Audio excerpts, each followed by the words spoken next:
नमस्कार। चर्चा में आपका स्वागत है। मैं हूं विकास सिंह। केंद्र सरकार का कहना है कि किसानों का हित सरकार के लिए सर्वोपरि है। प्रधानमंत्री नरेंद्र मोदी ने भी कल कच्छ में एक जनसभा में कहा कि किसानों का हित उनके लिए सर्वोपरि है और अगर किसान किसी भी मुद्दे पर कानून को लेकर अगर बात करना चाहते हैं तो बिंदुवार सरकार बात करने को तैयार है। उन्होंने आरोप लगाया कि कुछ लोग किसानों को भ्रमित कर रहे हैं, किसानों को बरगला रहे हैं। आज हम चर्चा करेंगे कि कृषि कानून में क्या कुछ बदलाव आएंगे, इस देश में कृषि क्षेत्र के लिए क्या कुछ जरूरतें थी। इन सब मुद्दों पर चर्चा करेंगे। आज चर्चा में जो हमारे साथ खास मेहमान हैं, हम उनका आपसे परिचय करा देते हैं। हमारे साथ सुरेश बहादुर सिंह जी, वरिष्ठ पत्रकार, और वीरेंद्र नाथ भट्ट जी, वरिष्ठ पत्रकार। आप दोनों लोगों का चर्चा में स्वागत है। हम सबसे पहले भट्ट जी के पास आएंगे। भट्ट जी, आज आंदोलन का 21वां दिन है। कुछ किसान संगठन आंदोलन कर रहे हैं, वहीं कुछ किसान संगठन ऐसे भी हैं जो इसके समर्थन में भी हैं। परसों अभी 10 किसान संगठनों ने कृषि मंत्री से मिलकर अपनी बात कही उन्होंने, और बिंदुवार कुछ ऐसी बातें चल रही हैं। सरकार जब चाह रही है बात की टेबल पे लाना लोगों को, क्या कुछ खास बातें हैं, क्या कुछ बदलाव आएंगे इस कानून से, और क्या कुछ ऐसे मुद्दे हैं। सरकार ने एक लिखित प्रस्ताव भी किसानों को दे रखा है, किसान संगठनों को भी दिया था। आखिर बात किस तरफ जा रही है? देखिए, सबसे बड़ा मुद्दा जो अब तक उभर के आया है पिछले 21 दिनों में, वो है एमएसपी। ये किसानों में भय व्याप्त हो गया है कि इससे कि न्यूनतम समर्थन मूल्य की योजना समाप्त हो जाएगी।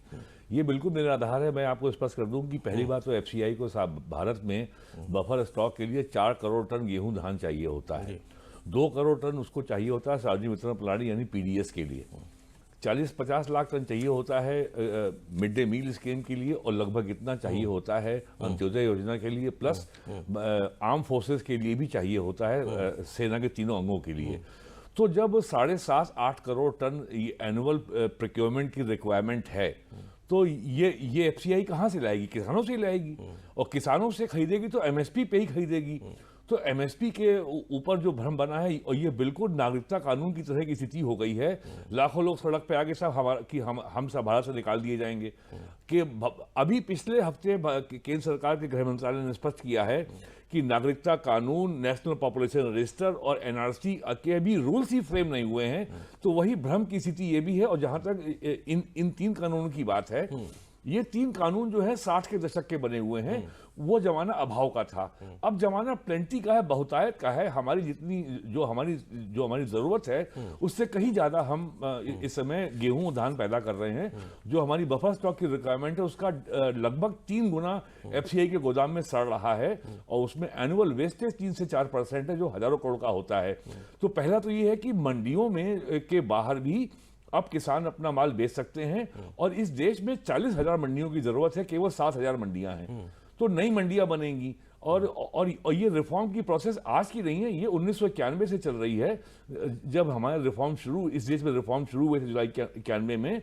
और 2002 में तत्कालीन अटल बिहारी वाजपेयी एनडीए सरकार ने मॉडल एपीएमसी बिल सर्कुलेट किया था।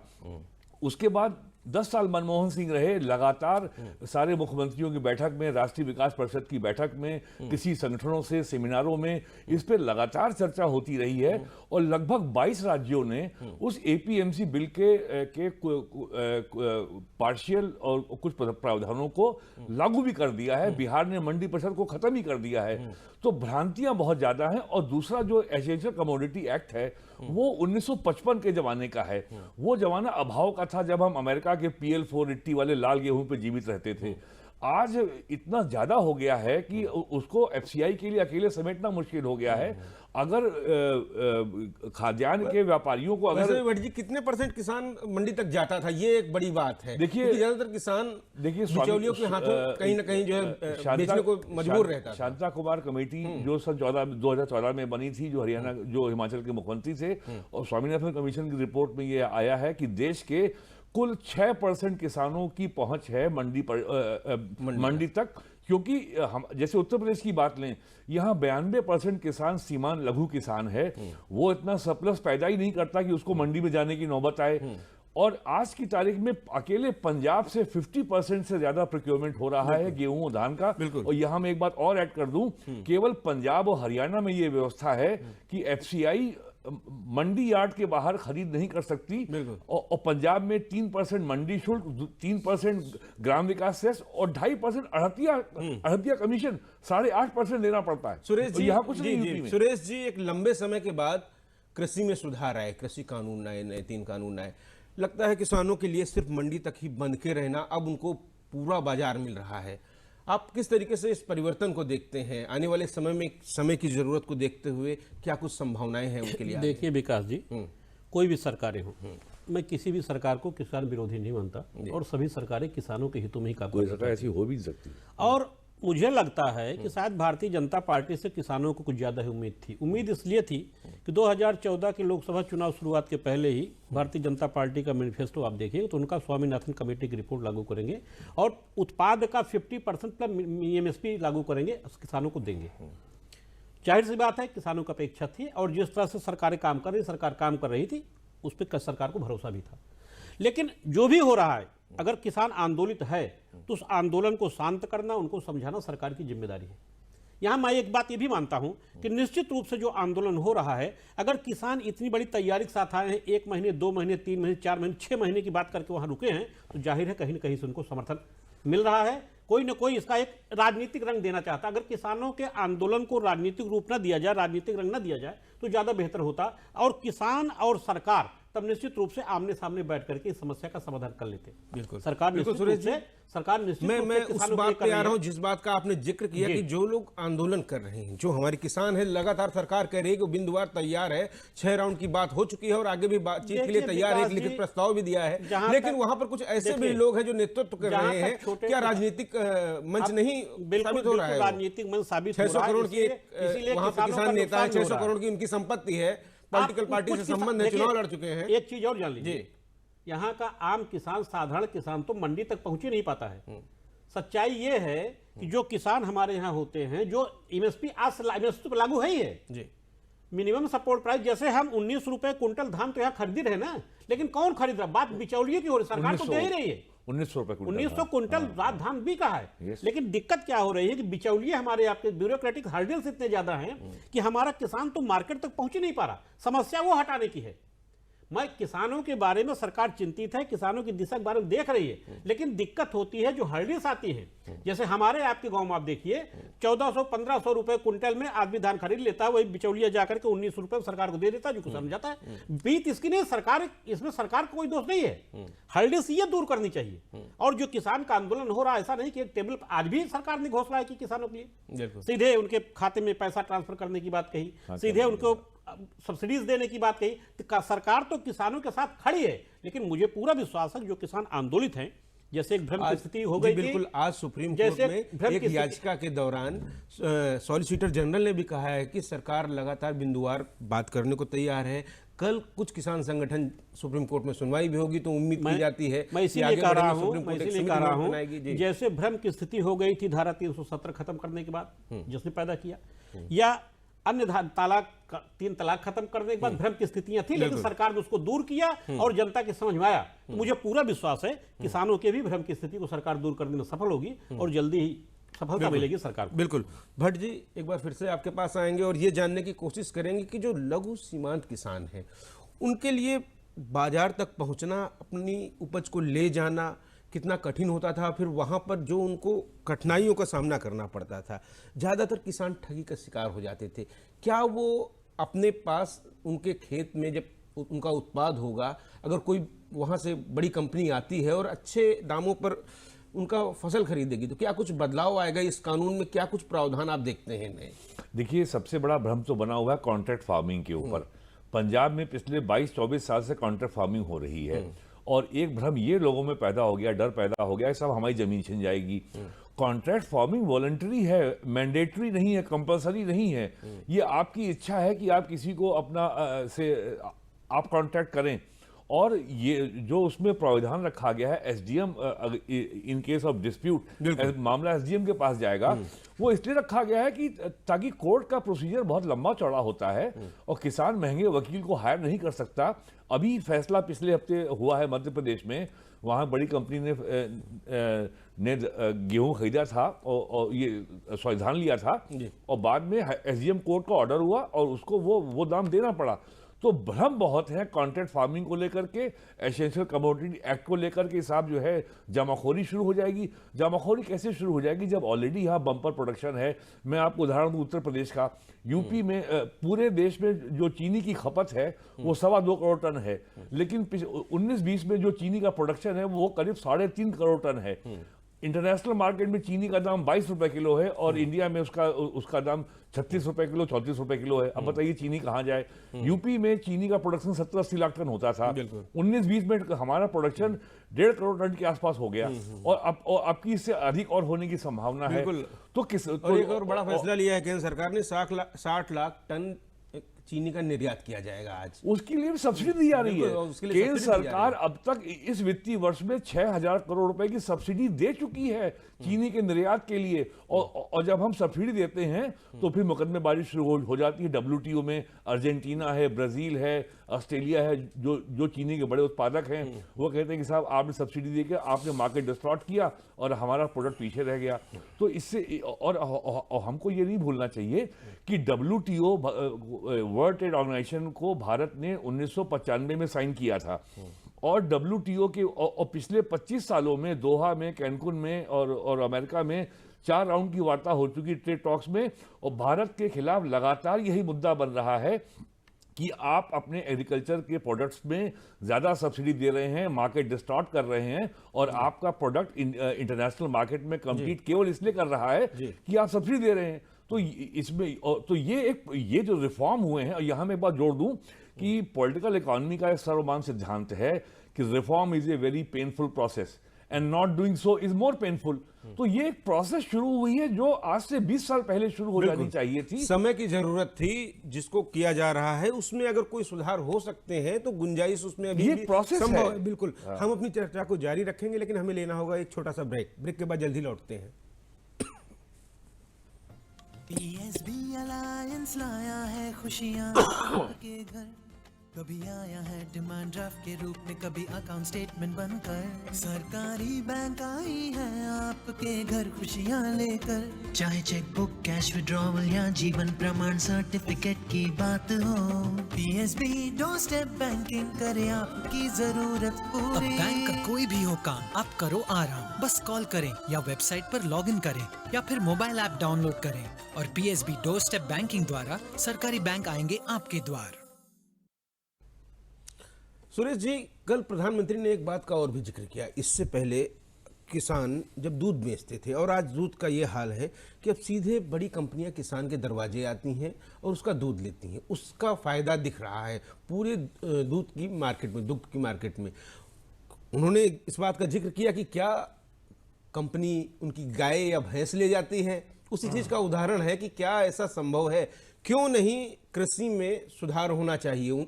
किसान का उत्पाद सीधे अगर अच्छे दाम उसे मिलेंगे तो क्या कुछ बदलाव आएंगे। क्या बिचौलियों को रास नहीं आएगी ये बात। विकास जी, हम सभी इस बात से सहमत हैं कि निश्चित रूप से कृषि सुधार होना चाहिए, कृषि रिफॉर्म्स होने चाहिए और हो रहे हैं। अच्छी बात है, इसको स्वागत किया जाना चाहिए।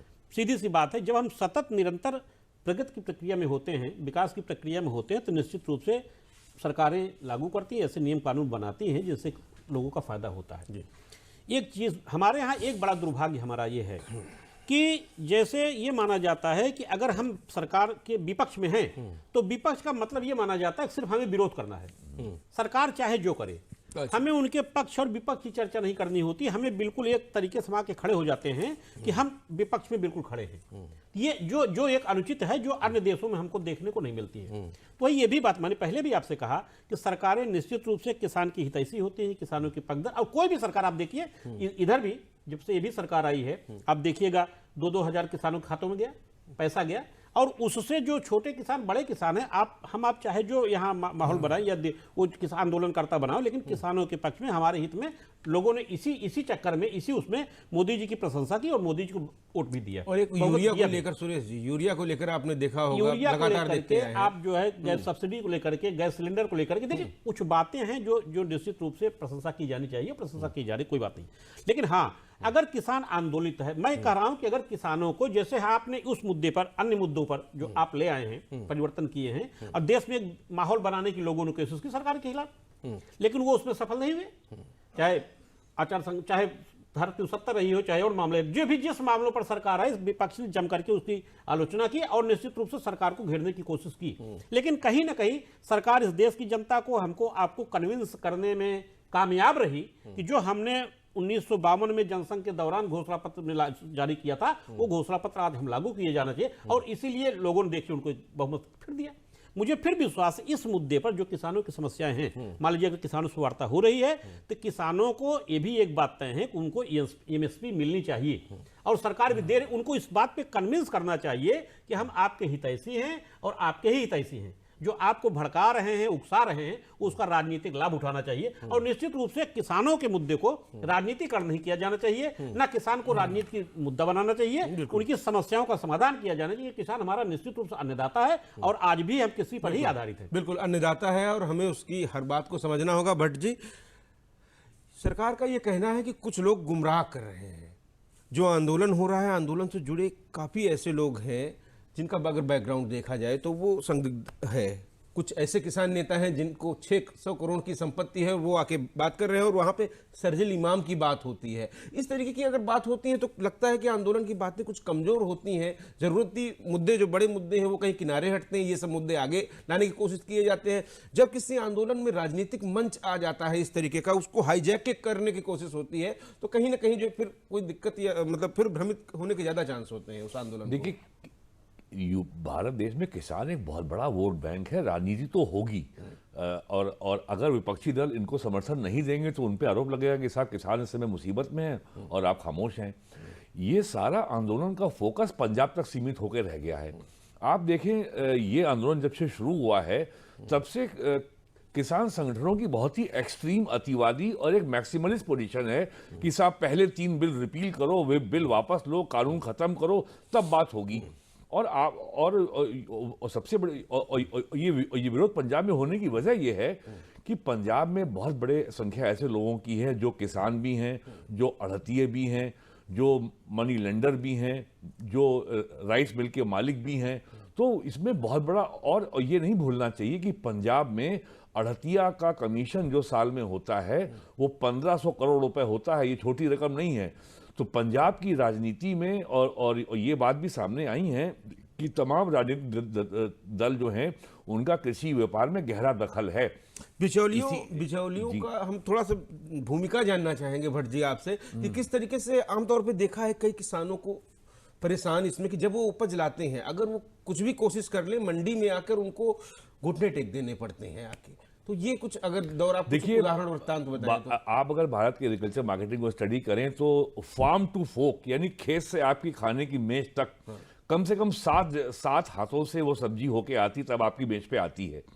तो ये जो 3 विधेयक हैं, ये केवल गेहूं धान के लिए नहीं है। ये एग्रीकल्चर एंड एलाइड प्रोडक्ट जो हैं, फल है, सब्जी है, हॉर्टिकल्चर है, डेयरी है, पोल्ट्री है, शहद है, सब पे लागू होंगे। और आपने अगर गौर किया हो, जब तक रिटेल इंडस्ट्री का एग्रीकल्चर में इन्वेस्टमेंट नहीं होगा, यानी जो यहाँ पे लखनऊ में जैसे कोई रिटेल कंपनी का शोरूम जैसे बिग बाजार है, अगर वो गोंडा में जा करके किसानों से सीधे मटर खरीदेगी, वो सीधे किसानों से टमाटर खरीदेगी, तो इसका फायदा किसानों को होगा। अभी जो टमाटर कर्नाटक का लखनऊ में आता है, वो कम से कम 8 हाथों से गुजर के हमारे घर तक पहुंचता है। तो इस समय टमाटर अगर 80 रुपए किलो है या 100 रुपए किलो है, आज शायद 50 रुपए किलो है, लेकिन किसान के हाथ में 3 रुपए ही आता है। आलू जो है और या जैसे प्याज है, 80 रुपए किलो हो गया या 100 रुपए किलो हो गया, लेकिन नासिक के किसान के हाथ में केवल 8 या 10 रुपए ही आता है, इससे अधिक। और एक बात मैं और बता दूं, आज से 3 साल पहले मंदसौर में की मंडी में प्याज 20 रुपए क्विंटल यानी 20 पैसे किलो बिका, कहीं खबर नहीं बनी। तो किसान को, जो किसान है और जो उसकी फसल का जो विक्रेता है, जो उसका बायर है, बिल्कुल उसके बीच में सीधा संबंध जब तक नहीं होगा, तब तक आप मिडिल मैन को आप खत्म नहीं कर सकते। ये कानून, इस कानून के आने से इसी मिडिल मैन के लिए सबसे बड़ा खतरा पैदा हो गया है, जिसलिए विरोध हो रहा है। सुरेश जी, कृषि को अर्थ के नजरिए से नहीं देखा गया है।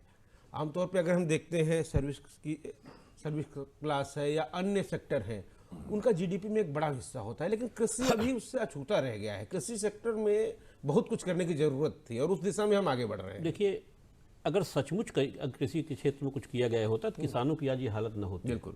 मैं एक बात ये कहना चाहिए, सच बात है कि कॉन्ट्रैक्ट फार्मिंग का जो शब्द आया है वो निश्चित रूप से पूरी तरह से समझाया नहीं गया। अभी आप कुछ दिन के पहले की बात है, मायावती सरकार में, हालांकि वो सफल नहीं हो सका, यहाँ पे रिटेल शॉप खोलने की बात की थी अंबानी ने। आप ये रिलायंस फ्रेश खोलने की बात की थी अंबानी ने, सरकार से कुछ विचार विमर्श नहीं हो पाया, इसलिए नहीं खोला। आपको मैं बता दूं कि रिलायंस फ्रेश खोलने के पहले बाराबंकी, फैजाबाद, सुल्तानपुर के किसानों की जमीनें पहले ही रिलायंस ले ली थी और किसानों ने खुशी खुशी उन जमीनों को दे दिया था और इस कॉन्ट्रैक्ट पर आप इसको हमको देंगे। अब वही किसान अगर आंदोलन, मैं तो नहीं समझता कि वो किसान अब आंदोलनरत है, तो जाहिर सी बात है जो छोटे किसान हैं जिनको उसका लाभ मिलने की बात है, उस आंदोलन में इनके साथ नहीं है। ये सच बात है। मैं ये भी नहीं कहता कि किसान का मतलब ये नहीं होना चाहिए किसान फटेहाल होना चाहिए, भूखमरी होनी चाहिए, चपाटा चप्पल हो, ऐसा नहीं। किसान समृद्ध होना चाहिए, जब देश का अन्नदाता है तो उसको शक्तिशाली होना चाहिए। लेकिन ये सच बात है, उन किसानों का जो सचमुच प्रभावित हैं, जो सचमुच प्रताड़ित हैं, उनके लिए, छोटे लघु सीमांत किसानों के लिए तो निश्चित रूप से कॉन्ट्रैक्ट फार्मिंग या जिस तरह से लिया जा रहा था उनके लिए तो फायदेमंद है ही है। ये निश्चित रूप से ये आंदोलन सच कहावत जिन्हें सिमट गया है कुछ बड़े किसानों में या राजनीतिक दलों के समर्थन में, इसीलिए भटकाव आया है, नहीं तो इतना इसका हल होने में कोई बहुत संकट समय नहीं है। बिल्कुल, हम बिल्कुल बढ़िया, हम अपनी चर्चा को जारी रखेंगे, आपके पास आएंगे, लेकिन एक छोटा सा ब्रेक लेना होगा, ब्रेक के बाद जल्द ही लौटते हैं।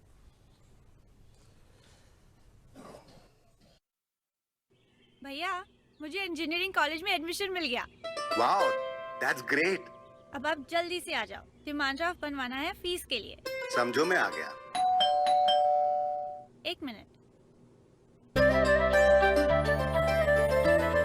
कैसे भैया? डोरस्टेप बैंकिंग से। बस कॉल करें या वेबसाइट पर लॉगिन करें या फिर मोबाइल ऐप डाउनलोड करें और पीएसबी डोरस्टेप बैंकिंग द्वारा सरकारी बैंक आएंगे आपके द्वार।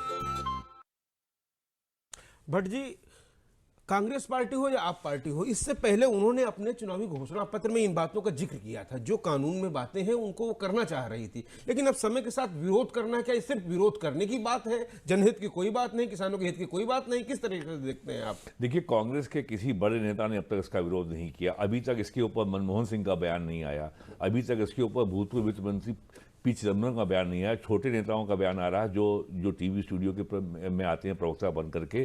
किसी जिम्मेदार नेता ने अब तक ये नहीं कहा कि ये बिल गलत है। मनमोहन सिंह ने स्वयं निजी स्तर पर इतना प्रयास किया था, सारे मुख्यमंत्रियों से बात की थी, राष्ट्रीय विकास परिषद की बैठक में मामला उठाया था और काफ़ी हद तक वो उसमें कामयाब भी हुए थे। और महाराष्ट्र में, गुजरात में, कर्नाटक में, तमिलनाडु में, केरल में काफ़ी इसको डिसेंट्रलाइज किया गया है और सरकारी कंट्रोल को हटाया गया है। एक जो सबसे महत्वपूर्ण बात है, जो पंजाब के किसान नाराज जो उसके खिलाफ हैं, इसका उद्देश्य है एग्रीकल्चर का डाइवर्सिफिकेशन। पंजाब में वाटर टेबल हर साल 0.6 मीटर नीचे जा रहा है और central soil sanitary research institute Karnal ने ये बात पिछले 3 दशक से कह रहा है कि यदि भूगर्भ जल का दोहन बंद नहीं हुआ तो ये इलाका रेगिस्तान हो जाएगा। हरियाणा सरकार किसानों को धान की बुआई रोकने से, धान की खेती करने से रोकने के लिए 7,000 रुपये पर एकड़ उनको सब्सिडी दे रही है। पंजाब के किसानों को भी कहा जा रहा है कि भाई धान की खेती बंद कीजिए। और आपको बता दूं, 47 के पहले पंजाब हरियाणा में धान की खेती होती ही नहीं थी। और ये कहा, और भारत सरकार लगातार ये कह रही है कि अब आप ऐसी क्रॉप यहाँ उगाइए जो लेस वाटर इंटेंसिव, जैसे ऑयल सीड है, मक्का है या तिलहन है। तिलहन की भारत में कमी है, हम ऑयल इंपोर्ट करते हैं मलेशिया से जो हमारा खाद्य तेल है। लेकिन किसान जो है वो ये गेहूं और धान के साइकिल में वो इतना कंफर्ट महसूस करता है कि उसको लग रहा है कि अगर ये हट गया तो जो पिछले 40 साल से उसको सुरक्षा का जो आवरण मिला है वो टूट जाएगा। तो एक इनसिक्योरिटी भी किसानों के मन में है कि वो तरह तरह की बातें कर रहे हैं, हमारी एमएसपी हट जाएगी, हमारी जमीन छिन जाएगी। डाइवर्सिफिकेशन इस समय की जरूरत है। पश्चिमी उत्तर प्रदेश में भी ये अब गन्ना बोने का समय नहीं रहा। गन्ना बहुत ही वाटर इंटेंसिव क्रॉप है, बहुत पानी खींचती है। अब यहाँ ऐसी फसलों की जरूरत है जो पानी कम जहाँ खपत हो। भट्ट जी जो बात कर रहे हैं उसी बात को लेकर हम सुरेश जी के पास आएंगे। सुरेश जी, जो लघु किसान है, सीमांत किसान है, गरीब किसान है, वो अपनी अगर कोई मुनाफे की फसल उगाना चाहता है, उसके लिए उसको मार्केटिंग की ज़रूरत होती है, ढेर सारी चीज़ों की ज़रूरत होती है, विकल्प की ज़रूरत होती है। अगर उसको कॉन्ट्रैक्ट फार्मिंग के जरिए उसको वो विकल्प मिल सकते हैं, और साथ ही साथ जब मार्केट बढ़ेगी तो क्या फूड प्रोसेसिंग इंडस्ट्रीज वगैरह स्थानीय स्तर पे लगेंगी? आपको लगता है इस तरीके का भी बदलाव देखने को मिलेगा? देखिए विकास जी, जहां तक लघु और सीमांत किसानों की बात है, इससे बेहतर कुछ हो ही नहीं सकता कि कोई व्यक्ति जा करके उनके घरों से उनका प्रोडक्ट खरीद ले और उनको उचित प्रॉपर मूल्य दे दे जो एमएसपी उनकी प्राइस है। इससे बेहतर तो कुछ हो भी नहीं सकता।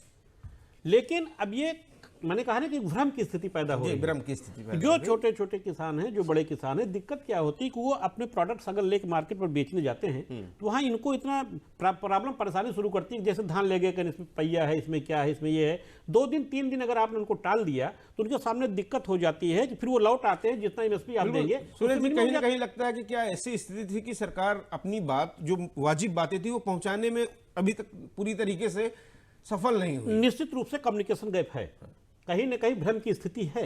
क्योंकि और मैं और किसानों की बात नहीं कि मैंने एक उदाहरण आपको दिया, जब यही किसान बड़ी आसानी से अपनी जमीनें दे रहे थे, कॉन्ट्रैक्ट पर दे रहे थे, फिर आज वो विरोध में कैसे खड़े हो गए?